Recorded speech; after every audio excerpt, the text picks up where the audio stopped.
Hey guys, this is the Prince of Macedon, doing a commentary video on this unknown map here. It's probably some kind of clan map, I don't really know.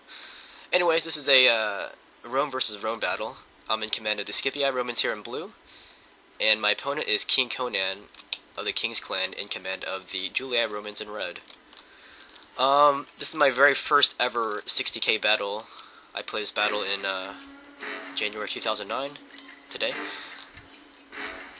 You can tell from my army I picked all urban cohorts, because the rules of this game were 60k denarii, had to be Rome versus Rome, max 6 cavalry, and no artillery.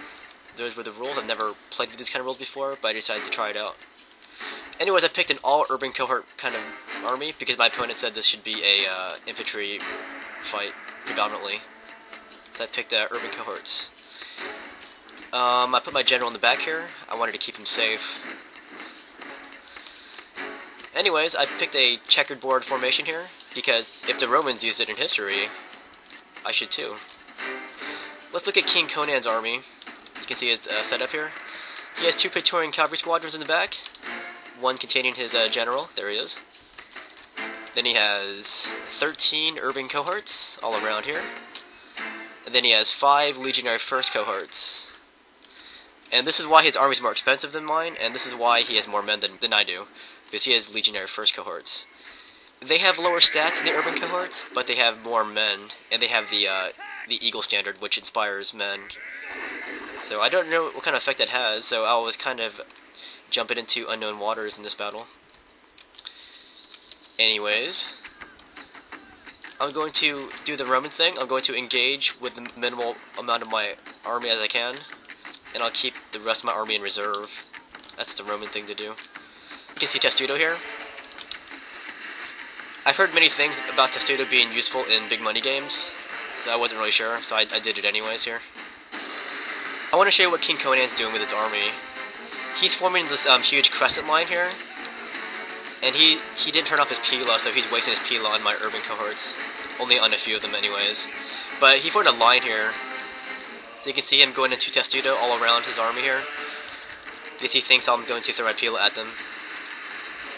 But I have the micro to know better. Instead, I'm going to charge at them.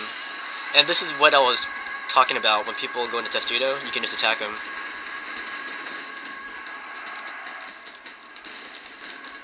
Let's show what's going on in this battle here. He's formed this big giant line here. And as you can see, that's kind of a Hellenistic thing. Just to form one giant line and not keep reserves. The Roman thing to do is to keep reserves. See what I did? I kept a bunch of reserves here. Anyways, I can stop recording here so I can show you the rest of the battle. Let me show you this part of the battle. I noticed that one of his tactics in this battle was to displace his troops as they were engaged with my men. And I'm not sure what he was trying to do with that. But every time I did that, I was able to inch further and further into his lines here. Like right here, he achieved a envelopment right here. But that means I can envelop him too. It's a double-edged sword. Especially when I have reserves like this. But yeah, he kept moving backwards like that. So I think that was a tactical mistake. It's like when you disengage like that, you run the risk of losing more troops, or even having your men routed like that. Alright, from now on, I'm going to record the entire battle now. Here is the tactical situation. I have urban cohorts on both wings here, and I still have my Pila, because I didn't waste them all. And I still have one more reserve unit here, but there's only 31 men in this unit. I'm keeping them rested right now because they're very tired.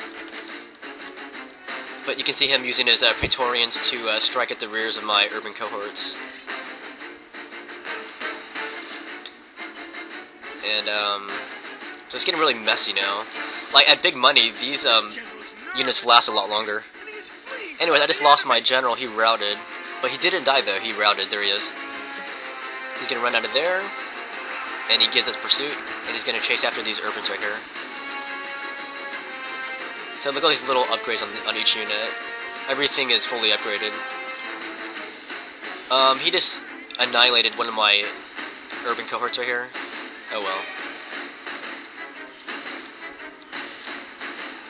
He's going to do some hammer and anvil strikes here. Let's see if how long they last. Bam! I just got nailed there. Yeah, once you get on the blue guys, and he used the red guys.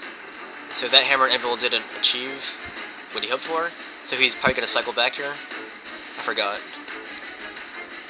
At the front lines, I'm still destroying his front line here. Like, he's not trying to save that front. He's more concerned with his with the left flank here. Oh, and he just routed that. But he's more concerned with his back line than his front line, I think. But I am now out of reserves, so now it's going to become a grinding battle to see whose troops can outlast the other one. Look all around, all these flags, all these dead bodies. You can see his Praetorian cavalry running behind me. And choosing wedge isn't a very good thing to do. You should just use the regular square formation for them. Anyways, I'm going to chase after his general right there. And I killed his general. The enemy general is killed. And look at that did to his army. That routed like 6 or 5 of his units just like that. And that was a very lucky thing for me. Like, I didn't expect to catch his general like that, but I did. And that's what gave me the edge in this battle here. So now he has 4 units running away. Then he has 1 unit caught in this little pocket, and they have routed. So now I'm going to chase down those Romans. Now he has 1 unit left. It's a very gruesome battle, guys. Very gruesome indeed. So I have all my guys surrounding those dudes, you can see from the overhead. I'm going to swing them back and rout these guys. When the battle was over, Conan said something very weird. He was like, "Good game, good mod army." And I was like, what? What is a mod army? In the chat room, he started saying that I cheated, that I used a mod army. I kept asking him what he meant, but I think he had a hard time speaking English, which I don't care, but he was getting mad at me. And then I asked his clanmate, King Luther, what that meant, and he said that a mod army is an army that you modify to modify their stats. And if he knew who I was, then he would know that I have no clue how to mod my game. I don't play mods, I don't mod anything. But he was very angry after I beat him. Anyways, that was a close victory. I had 1,719 kills, and I had 413 men remaining.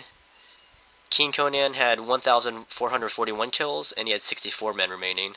Anyways, despite how angry King-Conan was, I'm still going to say good game. But if you watch this video, I did not mod my troops at all. I just made really sound tactical moves, kept reserves, and I kept my head on tight.